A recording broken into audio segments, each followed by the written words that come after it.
Дорогие участники, позвольте поприветствовать вас на платформе Samarkand Tourism Forum. Это наш уже третий вебинар.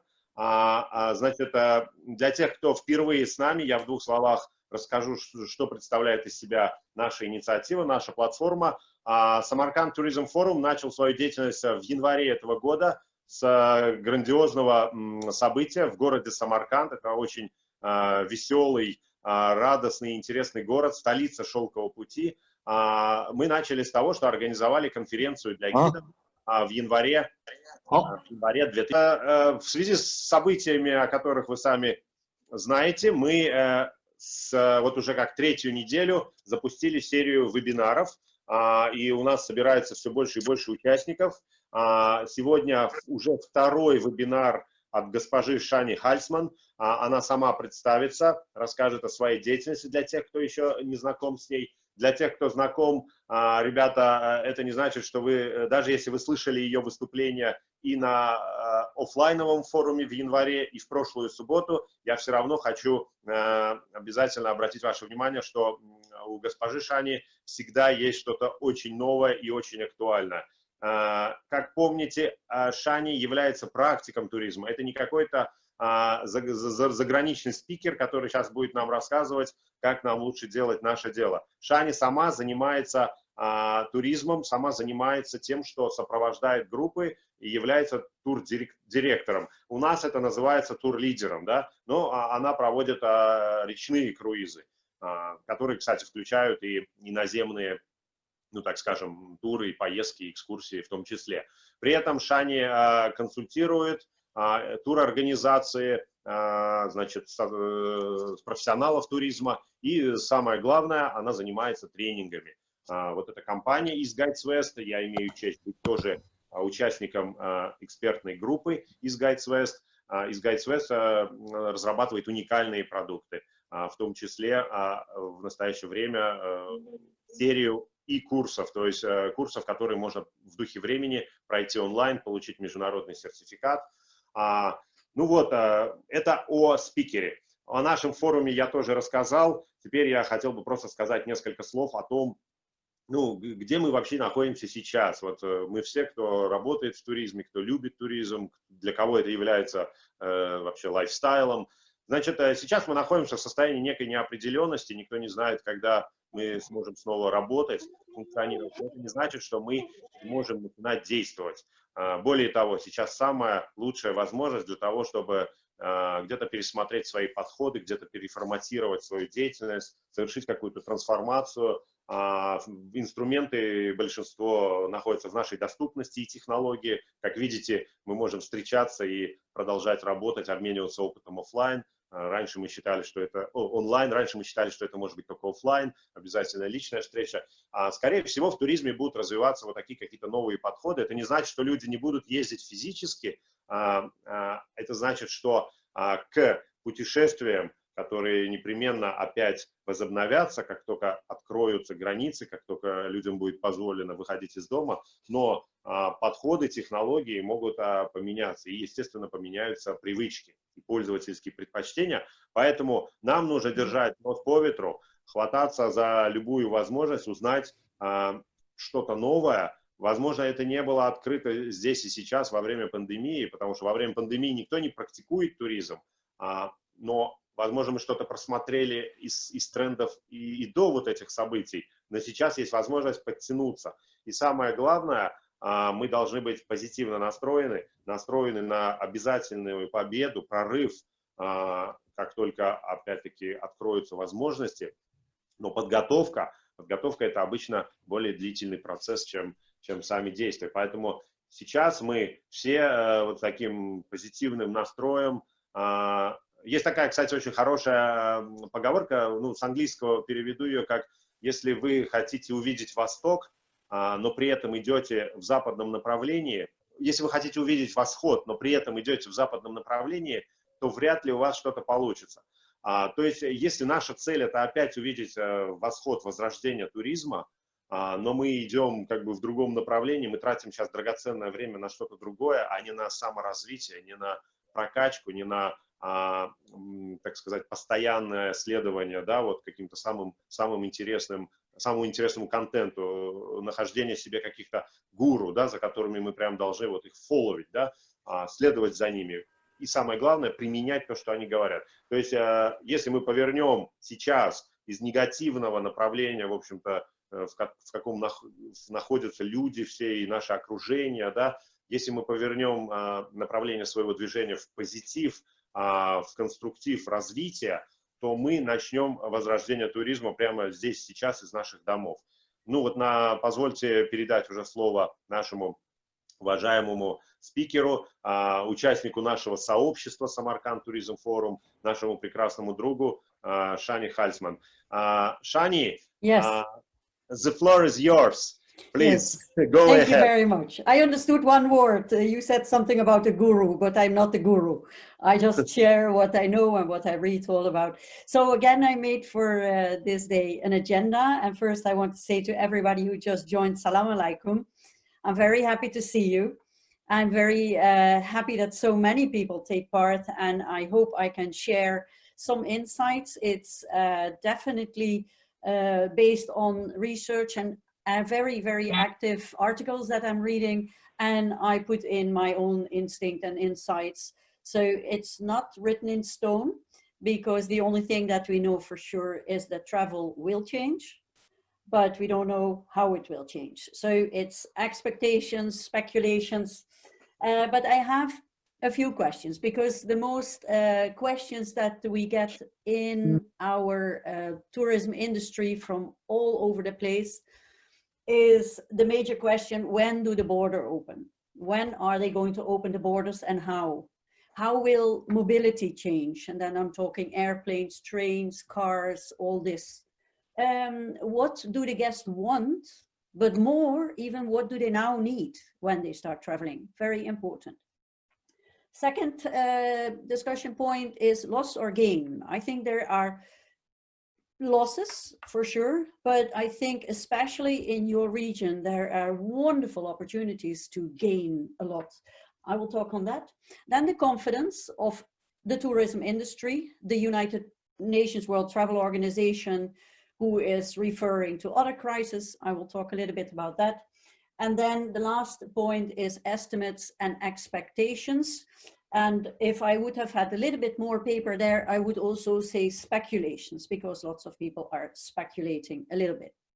So what we are going to do, I will give you more or less 20, 30 minutes. I will talk. If somebody has a question, please write it in the chat. If you can put it in English, German, Spanish, French, or Dutch, if you speak Dutch. My Russian is a little bit bad, so it's not so good. And then I will answer the questions in English. And then after a while, we can also have the question and answers. Misha, you will moderate it like that. So let me go to point number one, the more important questions. When do the borders open, and how will the borders open? This week I had a very, very long talk with a European minister. He's a friend of mine from when I worked in Maastricht University, and I spoke about the European Union, the borders, the disappointment of many people that all the borders were suddenly closed, and now what's going to happen. It is in Europe very unclear what the rules and regulations for Europe as a whole are. There are indications that you can cross the border by June 8. There are indications that other ones are only open at June 28. So it's very, very difficult. And worldwide, it's even more difficult, especially if we look at the biggest tourism market in the world. They generate most guests is the United States.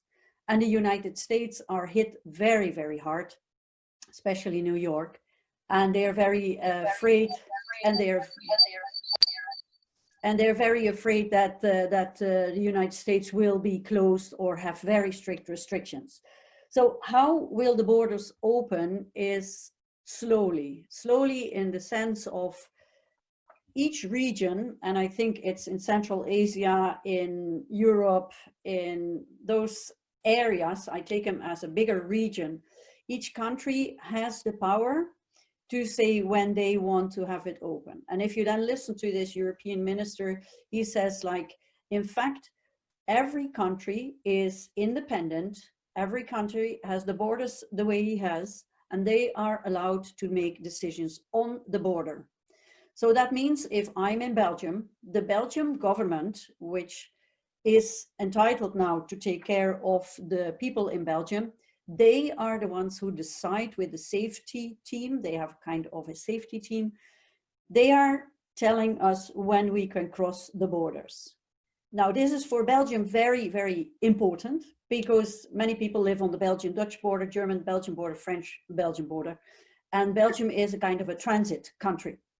And so especially in the border areas, people need to know, when can I visit my family again? When is it allowed to go shopping in the Netherlands or in Belgium again? All these questions. But the big thing is, when you ask how will borders open, it will be gradually, slowly, and not 100% forever again. That is at least the information he shared with me last week. He said, if the virus is coming up again, then the government can say, okay, it's too quick, we close it again. So this will be definitely, I think, for most of the countries worldwide. 96% of all the countries have closed their borders, have set special regulations, and I know that Malaysia now started flying again from April 27, and they have the flights also they check the guests and how the passengers are coming in the airport. So that's one of the big things. That moves me also immediately into what mobility will look like. And there are many, many informations on mobility. The Asia Airlines now has new stewardess and steward suits that are including a mouth mask, a face mask. They're including gloves and everything that is needed to protect the airline crews, but also the airports. So probably mobility will be 50% of the amount of people, or maybe 60% of the amount of people that are traveling. And for example, in trains, they are saying, like, maybe we should have one row with people, one row empty, one row with people again. The airline business is talking about something very interesting, which I got inside information about yesterday, that they have in a row of two people facing flight direction, one person facing tail direction. This is, for me, very funny, because the first time I flew to Hungary, I flew backwards. So with my face to tail direction. That was old-fashioned, very old-fashioned in the early 80s. So now you know how old I am. And then, and this is probably going to come back in a way. Then I will share very shortly my screen to show you how the issues look. If you look at the tourism, oh, this is the Zoom. Wait, I don't want this screen. I wanted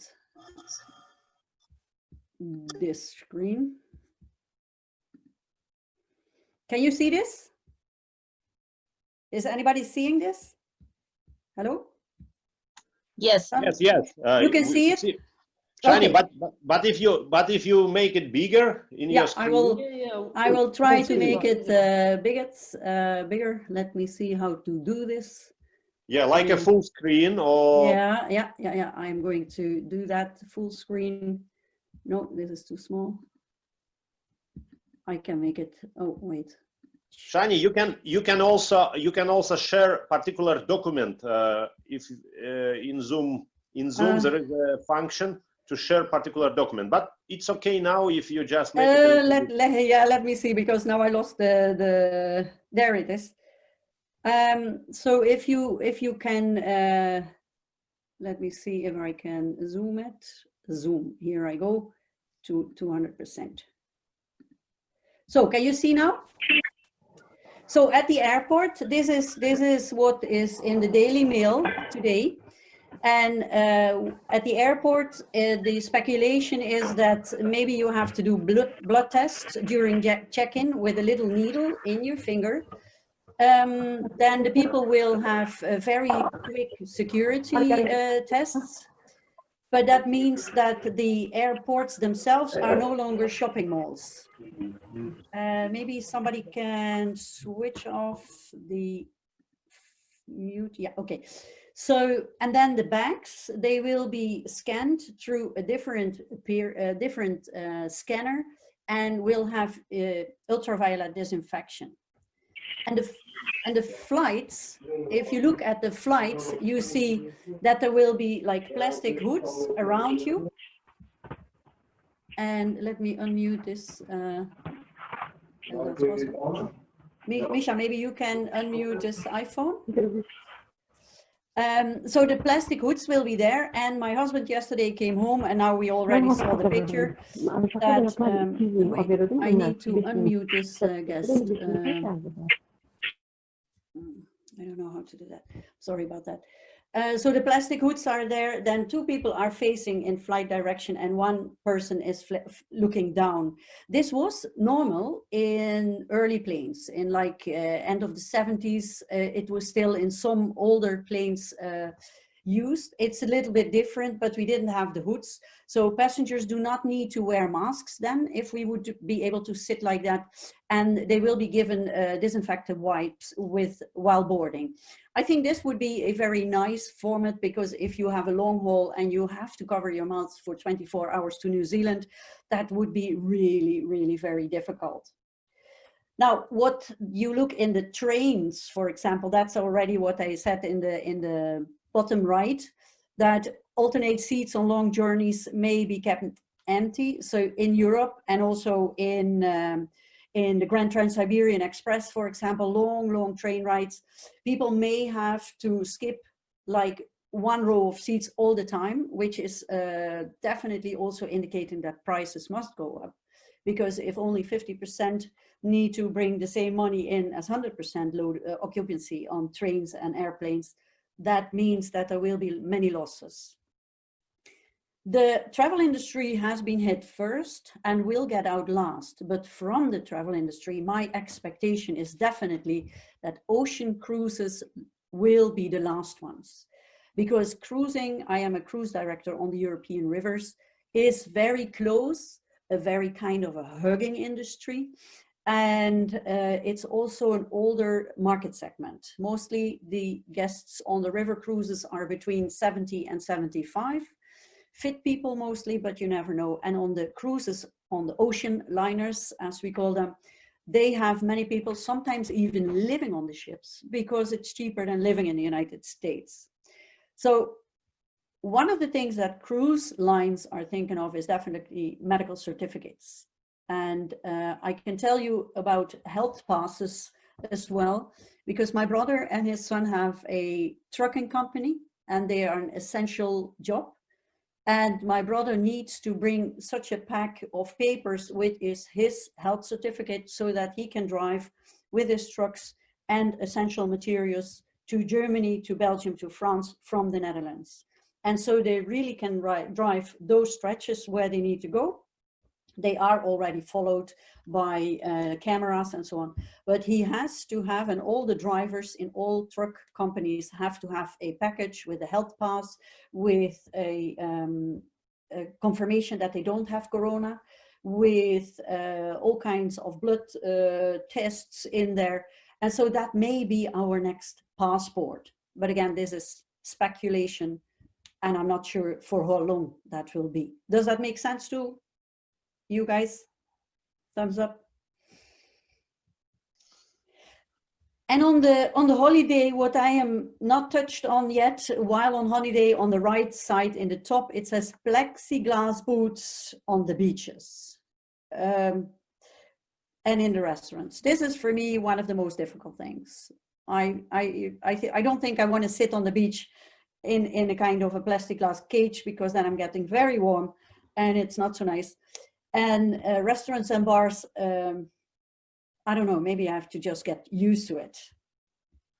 So I'm closing the screen, but I hope that was helpful. Was it okay so far? Did you understand that? So if you want to read a lot more on that in BBC, there are quite some informations on this, and you can also look at the Daily Mail, or on, if you just Google recovery and expected changes, you get many articles, and in German also. So let me move on, because I'm going very long. Loss and gain, loss or gain. I think there is loss if you say yes in mass tourism. Mallorca, for example, an island in the Mediterranean, is just full of cheap tourism, full of restaurants, hotels where people go quickly. And I'm not sure whether we will miss this tourism if it's going to be more expensive. Of course, it's very hard for all the people with the coffee and the restaurants and all the cheaper accommodation, but I'm not sure whether this is going to be a big loss for tourism, because tourism, I think, is going to return a little bit, and again, there's a speculation, towards the 1980s, when people could really select where to go. They were saving for it. The first trip I took, for example, to New York costed me 1,500 guilders at the time, and I was sitting next to the toilet in KLM's flight. This was the best I could pay, the cheapest I could pay. And I know now already that I looked for a flight from Belgium to Ulaanbaatar in Mongolia, now at 2,000 per person for a return trip, which was last year 546. So it's really a lot of money, and people will travel much more conscious, select better. And that, I think, is a gain for all of us, because now we are going back to quality. At least that's my hope. And I hope that we will all be agreeing in that, because the groups will be smaller, more tour guides will be needed, quality over quantity. And I think that's a gain. So we can really say, like, okay, now we commit to the community that we visit. We are going into the surroundings. We will be looking into the nature and get a much deeper immersion with the country and the culture that we visit. So sustainability is one of the other things. I think that is not a speculation, but really expected change, and that I would be very happy about. If you look at nature now, wherever you are, nature is like breathing, like, oh, finally the nature gets oxygen itself as well. So I think that is very good.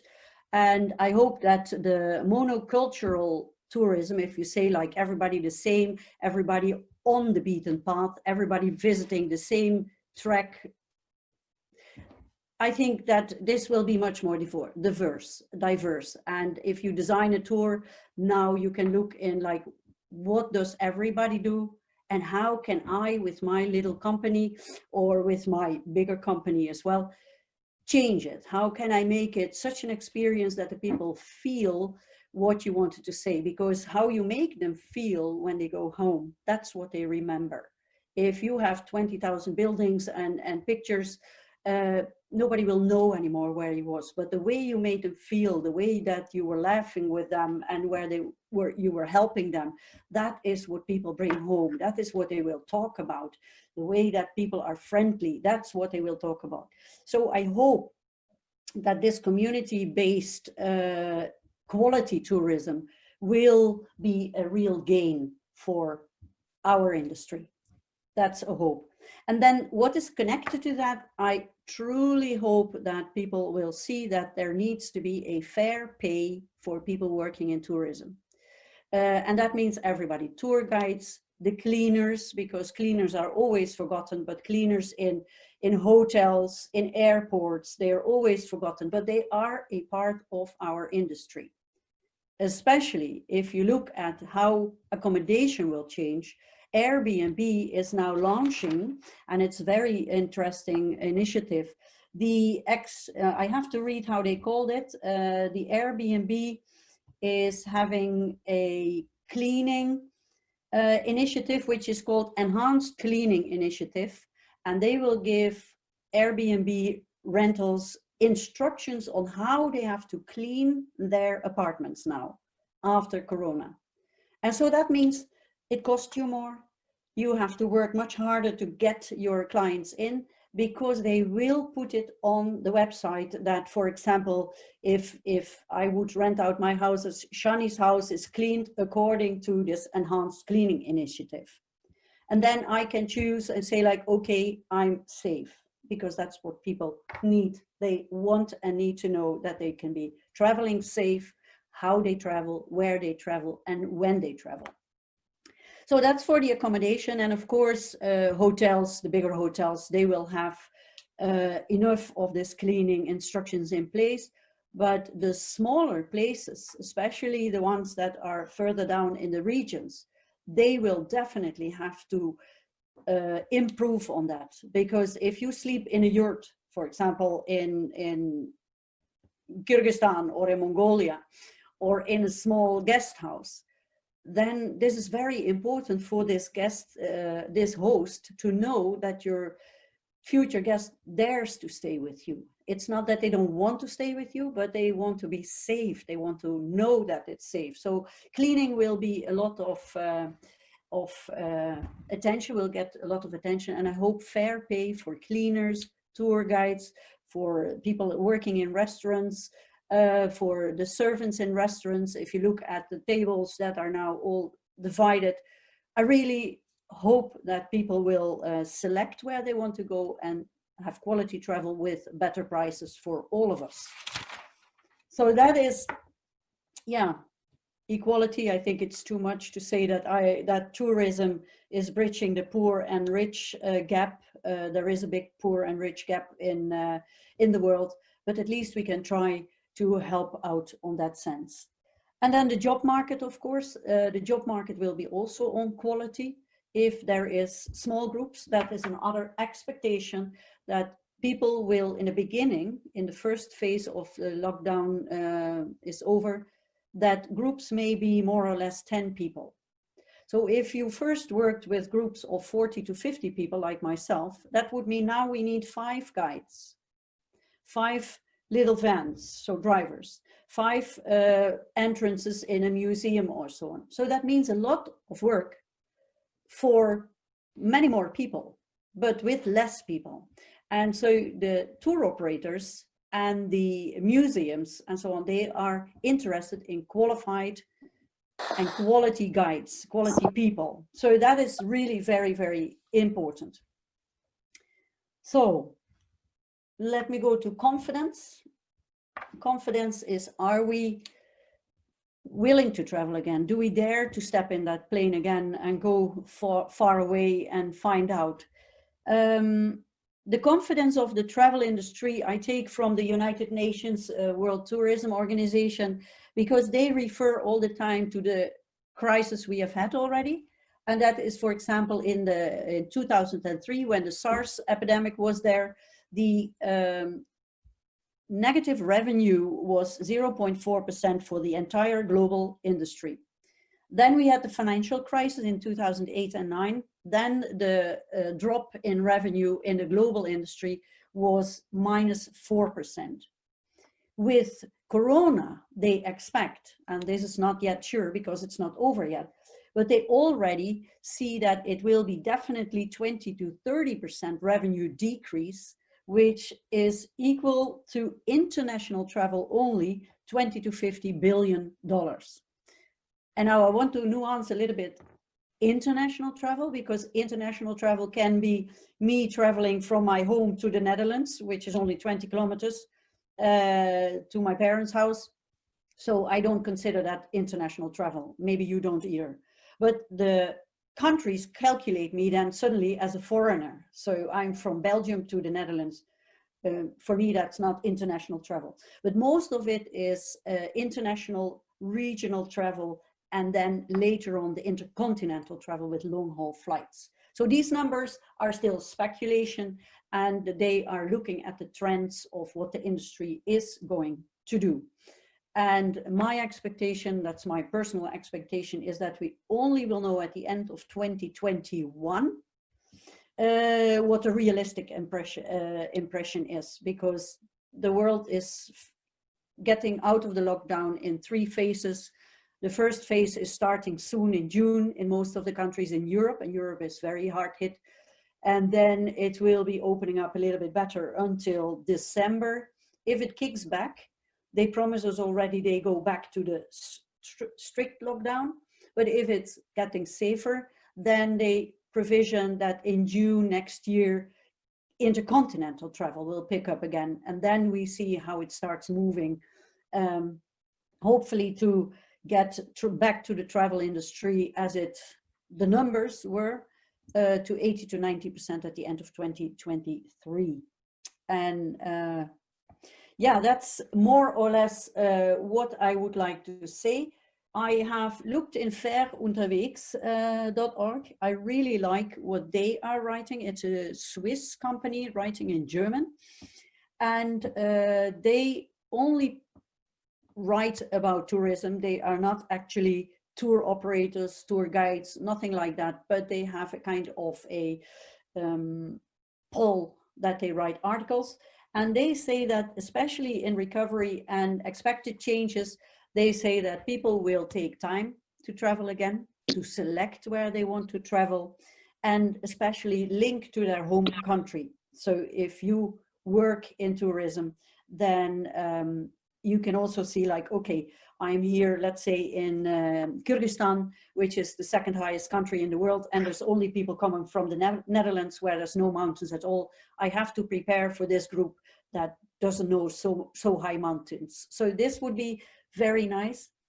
Then they also say, and I really hope that will be again for all of us, that we will have a better exchange with the community. So better understanding about the food, the respect to the visited country, because lately in the last few years with all these people just jetting over the world, drinking in Mallorca, and this is now generalizing, I'm excusing this myself for that, but just to make the picture right for you, that is not very respectful to the culture of the people there. In Amsterdam, we have had people there just like not able to live anymore, in Vienna and in Bruges as well, so many tourists. And so the respect to the host and the rights of the people that work in the tourism in their home country, that is hopefully also something that is going to be much more fair to each other and with more respect. Then what also they expect is that people will refrain from big restaurants and maybe from chains. I'm not so sure about that, but it would be nice if we bring our tour groups in real small places where there's nice restaurants. And experiences with all the travels that we have done with EastguidesWest and as tour guides, people like to be in smaller places and eat where the locals eat and buy where the locals buy, which is first of all cheaper for the guests because it's not always a kind of an artificial place, but it's also very good for the local community income. So you can involve the people that live there and give back to them. Because if I go to the cruises, for example, especially the ocean liners, everything is done on board of the ship. The people are offloaded on an island, beautiful island, but they walk through streets that are owned by the cruise lines. And so it doesn't come to the people, and it would be nice and very desirable that it would come to the people, that money is not only going in the cruise company, but that they are outside looking, visiting truly, and then also use the locations, restaurants, hotels, shops, art, this kind of expenditures would be fantastic. And then of course, sustainability, respect for the environment, and they think from Ver Unterwegs, and I tend to agree that long haul travel will be a gift again. Misha? Sjannie, thank you so much. As I understand, you finish your main part, yeah? Yes, yeah. And it was a really great observation of what is going on now in tourism with with different facts. But can you say some few your own opinions about what tour operators, tour guides, and other like people from tourism industry can start to do right now to move forward their goals to not only to survive but to develop in a new world of tourism? Now we understand much better what to expect, but still there are a lot of questions what to do now. Can you share your practical experience? Can you share what are you doing now? What we are doing ourselves. Yeah, Sjannie, Well, yeah. It's interesting. Tell us, what are you doing now? Yeah, okay, well, EastguidesWest is, we have e-courses now, and but we mostly did online courses, 3-day courses at location where we train soft skills and not your history, not your culture, because that is what you learn in school and you know your country much better than we do. But we train in how to communicate with people, how to understand why people react like they're reacting, and how to make a tour really amazing. So how to design it, how to deliver it, how to show your country through the eyes of the visitor. So that is what we do. And we have online courses, and we have now also something in between, which we really love, because we are now doing actually the training with explanation, with consultation, and the people take the e-course, and then we explain how they can take the course, what the mindset should be, and why we developed it in this way. So everybody can now look at their own routings. If you're a city guide, if you are a museum guide, look at how you always deliver your tour and what can you do better to get the people with you. So what we also do is we consult, and that's really what I would love to do much more, to consult regions or areas in the world to make tourism happen in a more sustainable way, so that you really visit this small restaurants. For example, I give you an example in Kyrgyzstan, in Karakol. Karakol is, of course, a very beautiful area, not very well known in the Western world. But there is a very small restaurant, and it's called the Fat Cat. And I'm sorry if I'm now making a promotion for this, but she bakes cakes and makes coffee the way the Kyrgyz people do. And it's very small. You can only have there, I believe, 10 or 12 people. This kind of restaurants is jumping in my head immediately when we do consulting, because this is where local people go. This is where you sit and they see like, oh, they sure are not from here. And people start talking, hey, where are you from? Why are you visiting us? And what do you like? Do you like it?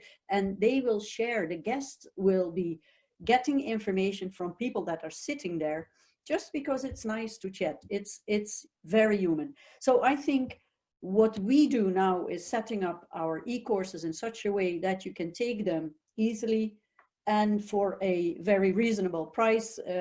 Then we are doing our consulting, we're setting that up, and we work around the clock with writing articles, with doing these webinars, with trying to keep track of it, so that we will be able to, well, to reach out to you. EastguidesWest, we want to reach to the east and bridge. Okay, Sjannie, thank you so much. I have another question. Because the type of activity you are doing, it's like more consulting and training. But what you are doing now to save your job as a tour director, do you have any? Do you have any linkage now with your companies? Yeah, for whom you are working. Do you do something to save your connection with your travel or tourism? Yeah, I certainly customers. do. I work for 2 big American cruise liners on the European rivers, and this Wednesday we had a virtual drink together, Wednesday evening from 6 to 7. The whole team from Portugal, because I work on the Portuguese rivers for them and the Spanish rivers, and we were all invited. We were sharing what we are doing, how we are preparing our tours, As a tour director, I always have like 14 to 19 days. So my whole tours are now, the storyline is sharpened. I have exactly what do I want to tell here, what do I want to tell there, how do I tell it? And I keep in contact with my office colleagues because the office colleagues are very important. They have a very difficult situation now also. They are facing layoffs. It's a kind of a roulette for them. They have very difficult situations. I have seen many people already being dismissed. And so I call them mostly once every 2 weeks to just ask them, can I help you? Is there something we need to do to improve our tour when it starts again? How do we think about putting the people in the restaurants and in the ships? So I definitely do. That's the most I can do. I contact my colleagues, my other tour directors, the cruise directors, ask them how they are doing, and just chat a little bit with them. Sometimes we nag about what's happening here in Europe, and then we are laughing together and we make jokes again. And we do this kind of social connecting, definitely, without being able to work, because the river cruises are not going to be back at all in 2020, and I am still doubtful whether they will start next year in March, April. Thank you, Sjannie, so much. Let me check. Do we have? Still we don't have any request for the question to you. I have another question to you, and I think it will be useful for many participants. Sjannie, you during your presentation this time and even last time, you have used sustainable tourism term several times. I'm not sure everybody is fully aware of what is this. This is like first part of my question. Explain more broadly the conception of sustainable tourism, because mainly people listen this word in some international conferences, like something very general. Can you say us, this is second part of my question, can you say us 3 very simple things that every of us, guides, tour operators, hoteliers, can do to understand and to implement sustainable tourism in our business? So I understand the question first in general, what is sustainable travel? And then 3 things you can do right now is the second part of the question, okay? Yeah. Yes, okay. Simple things, very simple, very understandable. Yeah, so sustainable travel is travel that will last forever. And that means that it is good for the host country, so that we are not ruining your nature or your historical sites, but that it is possible to have this also for future generations. So if we are now all traveling en masse to the beaches, and all the big hotels have been raising up. A big example is, for example, Spain in the last century. They built hotels everywhere on the coastline, changing the coastline forever. And now the coastline is not beautiful anymore in many places. Some have been reversed. So what we try to do with sustainable travel is keep your country as beautiful as it is, with the nature, and clean it up.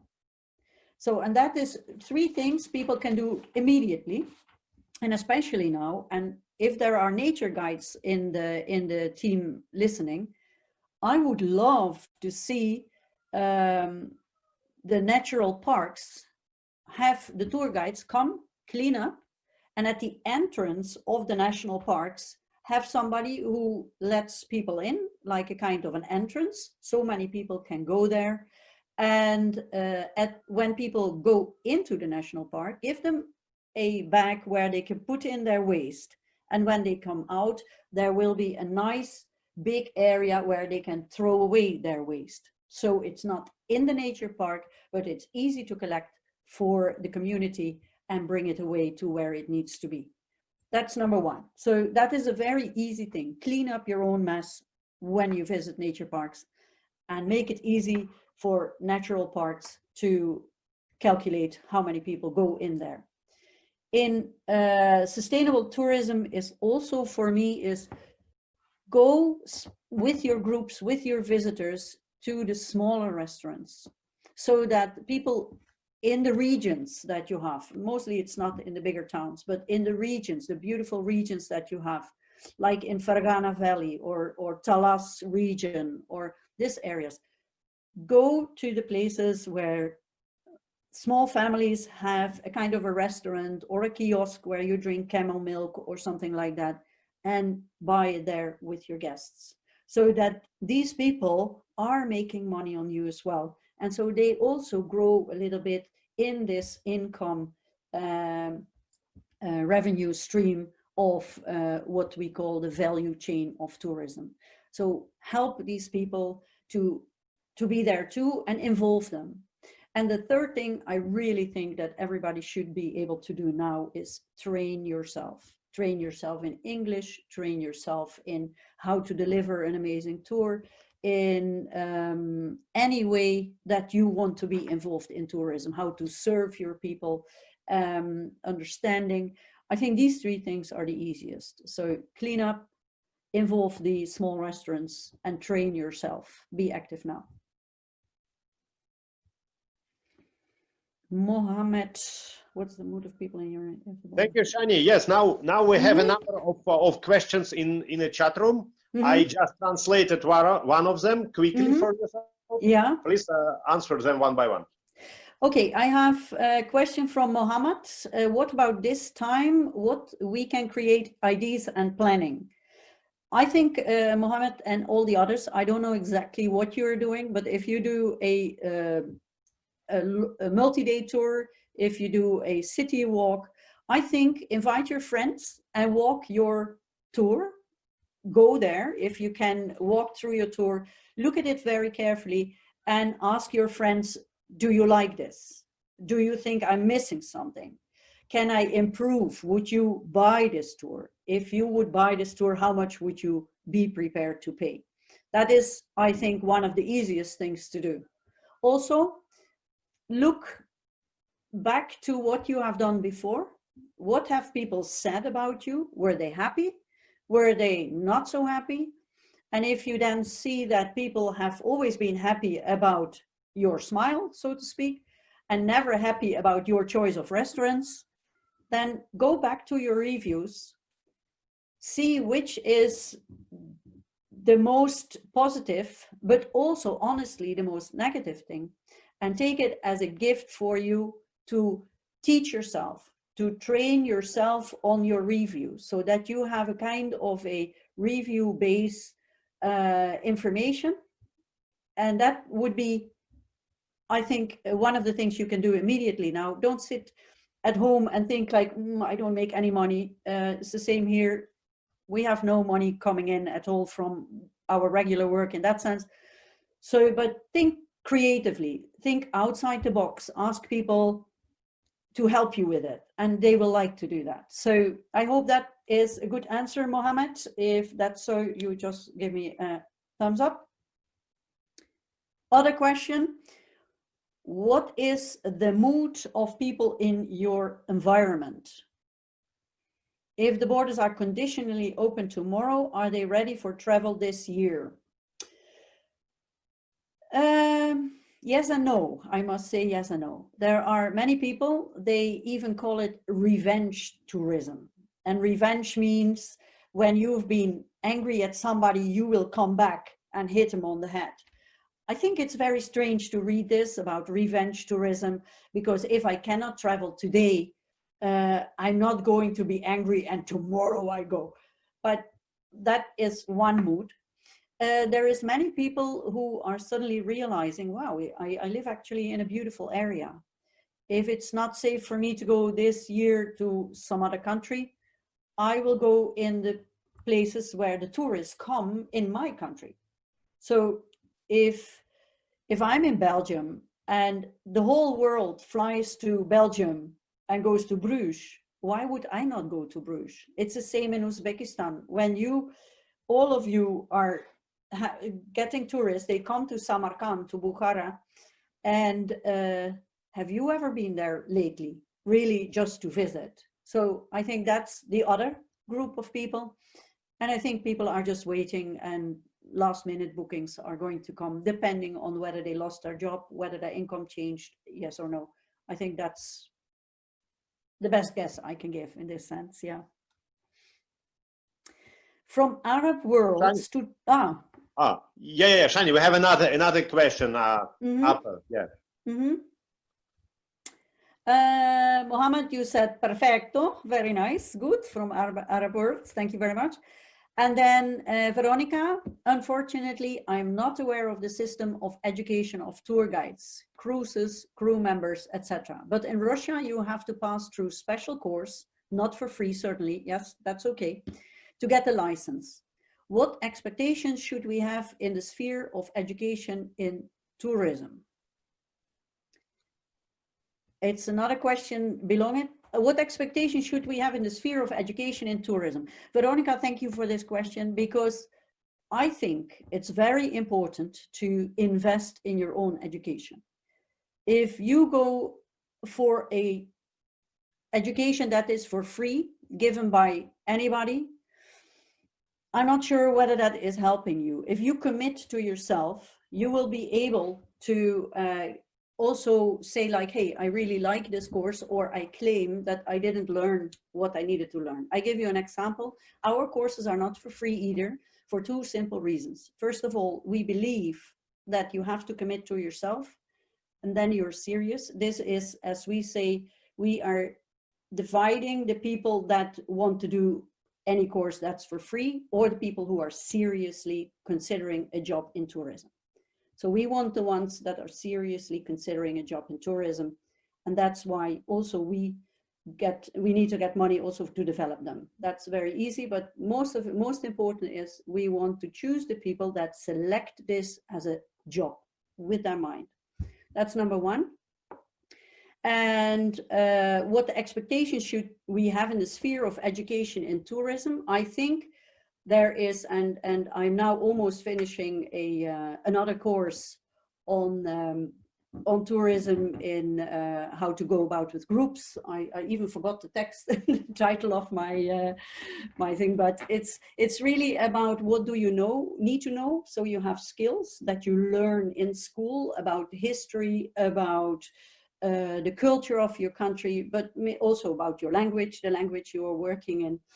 And the second one is the soft skills. So I think in the sphere of education and tourism, especially looking forward, now with all this pandemic and the fear of health, you have to be very well aware how to stay healthy on tour, how to keep your people safe, but definitely also how to keep yourself safe.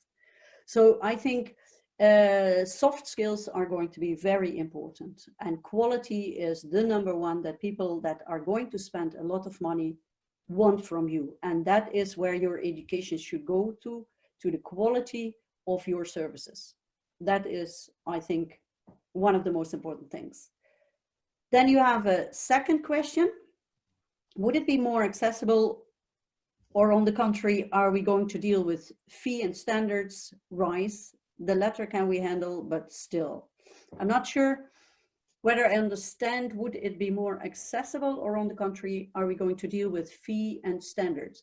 I think we have to go with standards for sure. In all my experiences, and not only my own, but also from my team, we have seen tour guides that really didn't know what they were doing. And if you fly from all over the world to come and visit your specific area, you have expectations.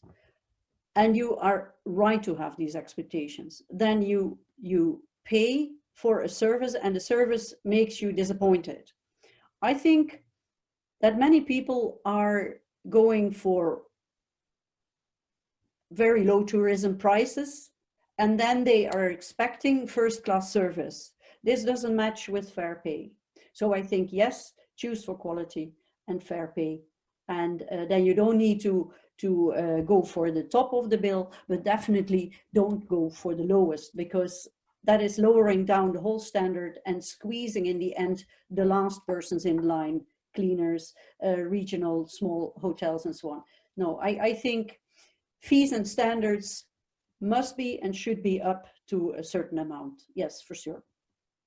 I hope that is the answer for Veronica. Yeah, thank you, Sjannie. We have another question from Svetlana Ivanova. Do you see it, or maybe I will read it? What do you think about dumping problem and how guides can keep the fair price? By the way, I would like to note that Svetlana Ivanova is a leader of Union of Guides of St. Petersburg. So most probably her question, this is not only her own pain, but the pain of many guides of this beautiful city. Okay, Svetlana, nice to meet you here. I'm happy you're here. So the question is dumping prices or dumping waste? Can you read the question again, Misha? Because I don't see that question. You can find it. It's upper, a little bit upper. Yeah. Oh yeah. What do you think about the dumping problem and how guides can keep the fair price? I think about the dumping problem, if I take it as dumping prices, I think that's very respectless. A service and a tour guide is really delivering a product which is carefully crafted and designed by a tour operator. This tour operator or the agent has promised something. And if then at the end, the one who is the linking pin, if I would like to know, you have on one side, you have the tour operator, the outbound, on the other one, the inbound. They have a guide to meet the guest. The guest is standing in front of you. The guest is paying, and now he gets lousy service. But also the tour guide is having a problem in his or her mind because he knows I can only make 20 or I make too little money at the end of the month. I cannot feed my children. If you have people that have this kind of worries in the back of their head, they will never be able to relax and to really show their beauty of how they are a tour guide. So I think dumping prices are really a big problem, a very big problem, because of disgrace for the local service person, and also because it's really a job. You really have to be able to lead a group, to inform them, you have to research. So I think that should be better. And how can guides keep a fair price?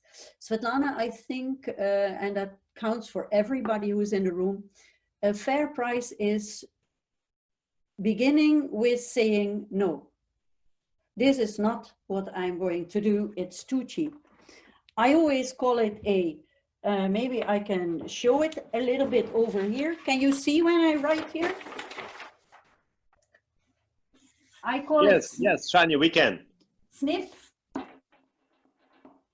This is like normal,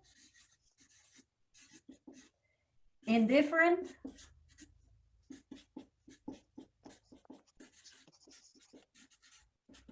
and this is pass. And the S stands for really everything is possible. So it's your standard dream, more or less. Or maybe your strength, yeah? Yes. It's what you can dream. So this is what you can dream.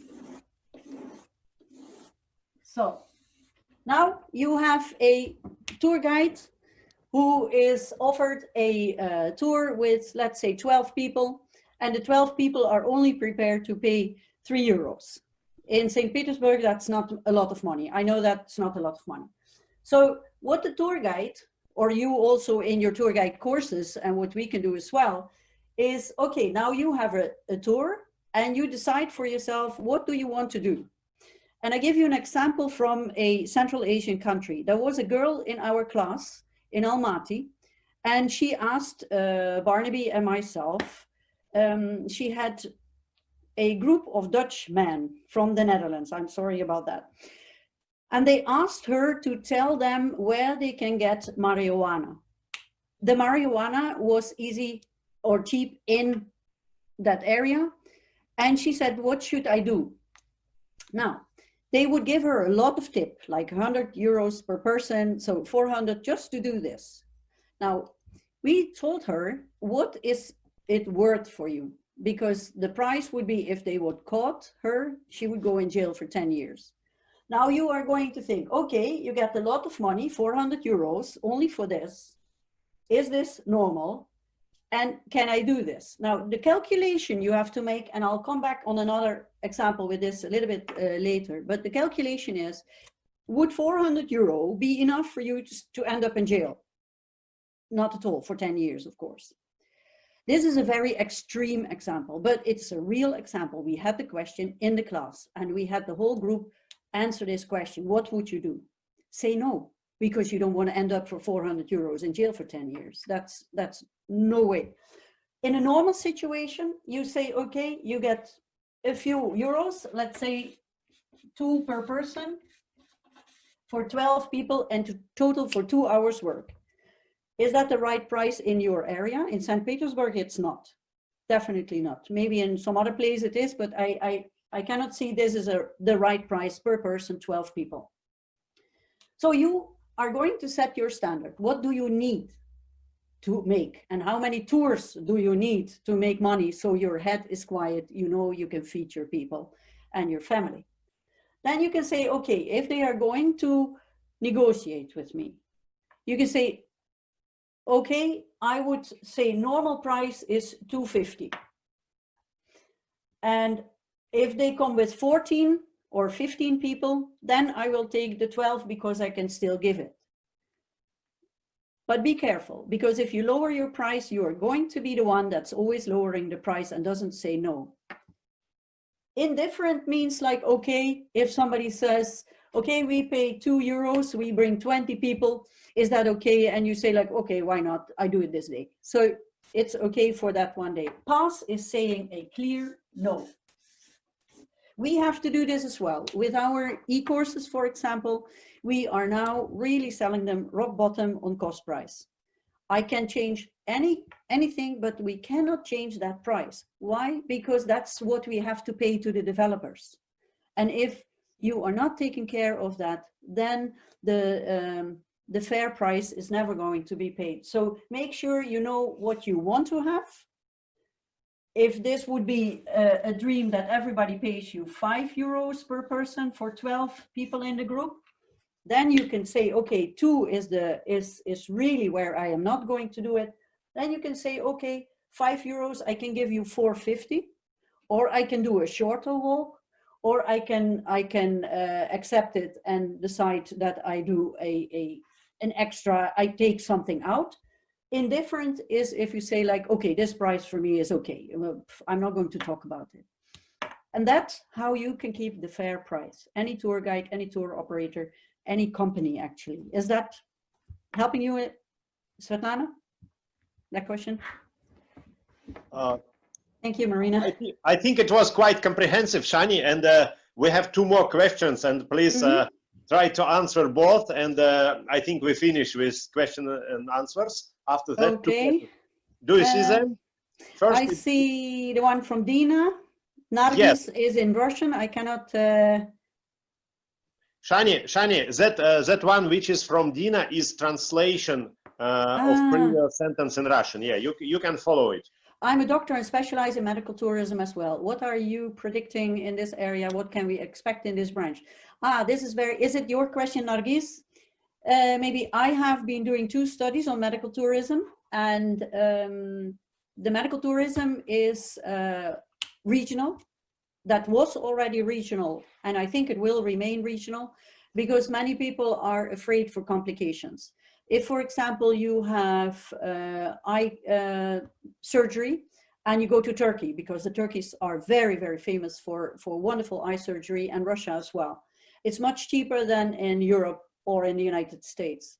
So if you would go to the United States, from the United States to Turkey to have your eyes repaired, then I don't think that's going to happen very much, and it wasn't happening so much also, but in the areas around it, yes, we know from, for example, in Singapore, there's lots of medical tourism from Thailand, Malaysia, Vietnam, and so on. They go to there.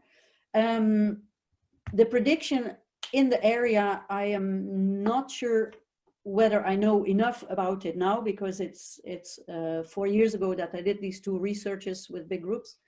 But I think it will still remain more regional and depending on insurance cost of the people that need surgery. Is that helping you? I hope it does. And then the last question for today. In recent days, I've participated in various webinars with both the tourist industry, HoReCa, as well as wine experts, winemakers, sommeliers, wine trading companies. Unfortunately, there's nothing new to learn. The bottom line is as follows: the crisis brought both challenges and opportunities. The world will change, and tourism as well. Nobody knows how. The main issues for travelers and consumers is safety. That's it. Sjannie, can you please add something more to that? I will try. I am not sure who is this question from, but I like the question. It is a challenge because, as I say in my first part, expectations, speculations. I think very honestly that sustainability will be one of the #1 things that we are going to work on. For me, new would be go with your guests into the nature and do tours where you even have 1 day cleanup. That would be for me something that I would see like, wow, this is a positive effect of the Corona crisis. Also, I think for the restaurants, as I said before, take a chance, go to the smaller places, go to the real bakeries, go to bring people to hairdressers. I can tell you one thing that, for example, is very strange. My husband always goes in strange countries, for us strange countries, to the hairdresser. He loves the experience to go to the hairdresser. And sometimes I have to sit outside because women are not allowed inside. And sometimes I can come inside and they talk to us. This, I think people will start travel, and we are the ones, and that is, if I can add value to that, I think that we as tour professionals, the whole group, we need to educate our guests. We need to tell them we are going to travel sustainable, we will take care of the people, we will bring them money, because that's the whole interest of the exchange, and we will bridge the cultures. We will definitely, for Central Asia and former Soviet countries, lift the filter of fear, because there's so many people that have no idea how you're living there, how beautiful your countries are, how friendly people you are, because you really are very friendly people. And I think that is one of the new tasks of the tourism industry. Educate our guests, make sure that they respect you, make sure that they respect us as professionals, and make sure that you're not going for the easy buck money, easy dollar or euro, because you are hurting yourself and your community. Hope that is okay. Let me see. Yes, the last question was from Sergei Danilov, as it said. I see it. Yes, yeah. Yeah, very good comment from Muhammad. In my opinion, the countries like Uzbekistan can extend the tourism business because not hit by COVID-19, it's strength points for countries now especially for tourism. I cannot say that it's not hit by COVID, but of course the rate of COVID is much lower than in some European countries. Yeah, and I think one thing that I would like to add, especially to this long question before, is again, and I'm not sure how you can do it, but Central Asia is in no statistic, nowhere. Think big, Silk Road, because that's what people buy, and make sure that you're visible on the map as well, in the United Nations World Travel Organization with numbers. I think you're in a unique, very unique position with your vast areas, your openness, your beautiful nature. You don't even realize how fantastic your nature is. And make sure that this is a plus for you, because you have space. You can put people far out of each other without having this cramped groups like in Europe we have seen until now. That is not a desirable development. A desirable development is that everybody feels like there's enough people and we can still see the face of the country, feel the country, smell the country. I think if I would have a wish for tourism, that would be my wish, that we would travel like that.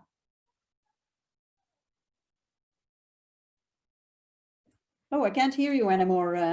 So, thank you so much, Sjannie. You are, as usually, brilliant. And I personally would like to thank you for your answers to the questions, because there are always some unexpected, and of course time is limited. You wish to give us more information, like general information, observation, but your answers were also excellent and very practice, but not standardish.